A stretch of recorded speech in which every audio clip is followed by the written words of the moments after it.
কায়েম হলে আমাদের কি কি সুবিধা বলেন তো, আমাদের জানার দরকার আছে না নাই?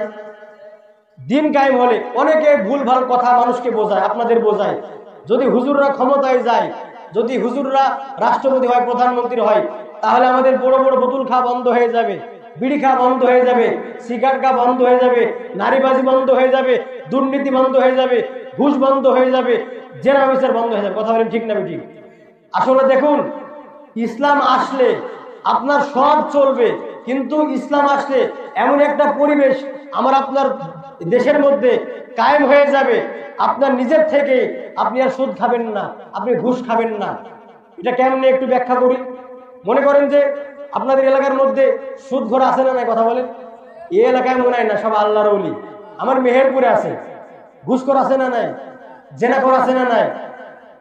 এজন্য আপনার এলাকার মধ্যে যত বড় সুদখোর হোক, যত বড় জেনাকার হোক, আল্লাহর ঘরে মসজিদের মধ্যে দেখবেন অধিকাংশ বাংলাদেশের মধ্যে 99% বা 95% মতান্তরে অধিকাংশ মসজিদ মাদ্রাসার সেক্রেটারি সভাপতি সুদ খায়। বলেন সুবহানাল্লাহ, নাউজুবিল্লাহ।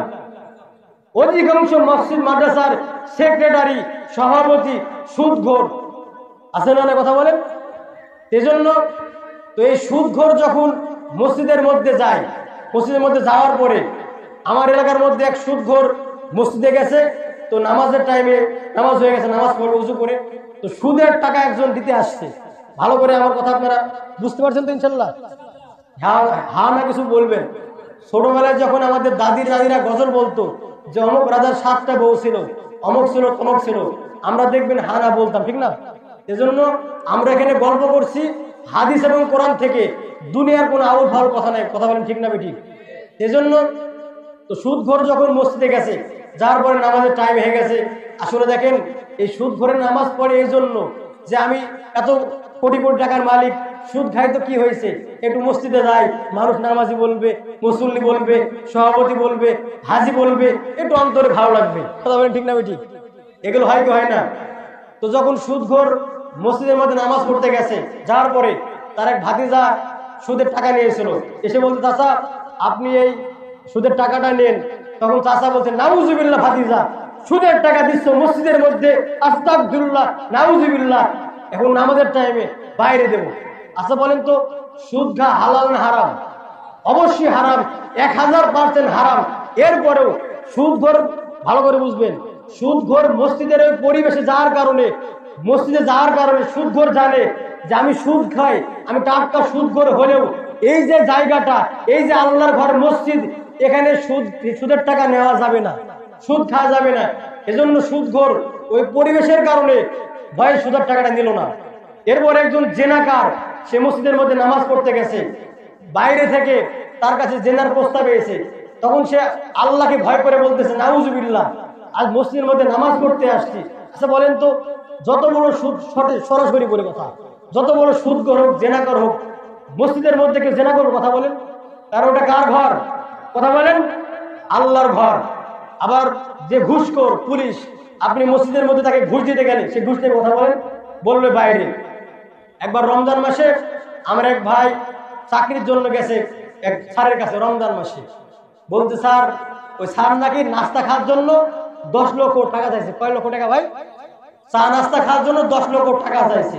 তো চা নাস্তা খাওয়ার জন্য 10 লক্ষ টাকা চাই, তাহলে বিরিয়ানি খাইতে চাইলে তো দেশ বেচা লাগতো। কথা বলেন, চিন্তা করছেন? তো চা নাস্তা খাওয়ার জন্য টাকা চাইছে। তো এই সচিব মহাদয়, উনি রোজা আছেন, মুত্তাকি, আল্লাহওয়ালা পীর সাহেব, ওনার কাছে যখন ওই ঘুষের টাকা নিয়ে ওনার সচিবালয়ে ঢুকছে, ঢোকার পরে বলছে, স্যার আমি আসছি। কেন আসছেন? ওই যে আপনি নাস্তা খাওয়ার 10 লক্ষ টাকা চাইলেন, নিয়ে আসলাম। আনার পরে যখন ওনার হাতে দেবে, তো বলছে, এই আমার হাতে দিও না, নাউজুবিল্লাহ, আস্তাগফিরুল্লাহ, এই যে টুক করে পাশের ডয়ারে রেখে দেন, এই টাকা হাতে ধরা যাবে না, আমি রোজা আছি, ডয়ারের মধ্যে দাও। তাহলে এখান থেকে আমি সুদ ঘুষকে প্রমোট করতেছি না, আমি আপনাদের কাছে বলতে চাচ্ছি যে যদিও সুদ হারাম, ঘুষ হারাম, কিন্তু পরিবেশের কারণে, মসজিদের কারণে, ওই রমজান মাসের ওসিলায় সুদখোর সুদ খাইতে চায় না। কথা বলেন। তো আমার আপনার দেশের মধ্যে যখন ইসলাম কায়েম হয়ে যাবে, কোরআনুল কারিমের আইন যখন কায়েম হয়ে যাবে, শাসন কায়েম হয়ে যাবে। সুদঘর মসজিদের মধ্যে যাওয়ার পরে যেমন সুদ খেতে ভয় করে, মসজিদের পরিবেশের কারণে আল্লাহকে ভয় করে। কথা বলে ঠিক না বেঠিক? জেনাখোর যখন মসজিদের মধ্যে যায় আল্লাহকে ভয় করে, মসজিদের পরিবেশের কারণে জেনা করতে চায় না, বলে জেনা করব বাইরে গিয়ে মসজিদের মধ্যে না। কথা বলেন, সুদ খাবো বাইরে গিয়ে মসজিদের মধ্যে নয়। ঠিক তেমনি ভাবে আমার আপনার দেশের মধ্যে যখন এই কোরআনুল কারিমটা কায়েম হয়ে যাবে, রসুল 10 বছর রাষ্ট্র চালিয়েছেন কি দিয়ে ভাই? কোরআনুল কারিম দিয়ে।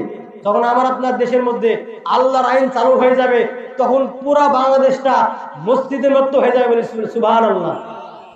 তখন আপনার কোরআনের শাসন কায়েম হয়ে গেলে, কোরআনের রাষ্ট্র কায়েম হয়ে গেলে আপনার তখন মনে হবে, সুদঘর তখন মনে করবে যে আমাদের দেশে তো ওই মসজিদের মতো পরিবেশ হয়ে গেছে, সুদ খাওয়া যাবে না, ঘুষ খাওয়া যাবে না, জেনা করা যাবে না, একমাত্র আল্লাহকে ভয় করে, বলে সুবহানাল্লাহ।